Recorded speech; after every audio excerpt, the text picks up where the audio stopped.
திமுகவை எதிர்த்தான். இந்த இயக்கம் தோற்றுவிக்கப்பட்டதை அவங்க தொலைக்கத்தான். உனக்கு புரியுதுன்னு நினைக்கிறேன்.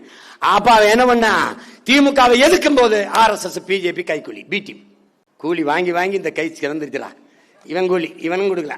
இப்ப விஜய் அவர்களை எதிர்க்கிறதுனா என்னன்னே தெரியல அவங்களுக்கு.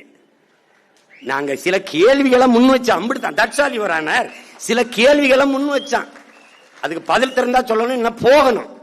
எங்களை விமர்சிக்கிற, எங்களை எதிர்க்கிற அவ்வளவு பெரிய ஆள் கிடையாது. ஒண்ணு நான் பகிரங்கமாக என் தாத்தன் மேல சத்தியமிட்டு சொல்றேன், என்னை எதிர்ப்பவன் எல்லாம் என் எதிரி கிடையாது. நான் யாரை எதிர்க்கிறனோ அவன் தான் என் எதிரி. எனக்கு நண்பனா இருக்க உனக்கு ஒரு தகுதியும் தேவையில்லை. ஆனால் எதிரியாக இருக்க உனக்கு நிறைய தகுதிகளை வளர்த்துக்கிட்டு வரணும்.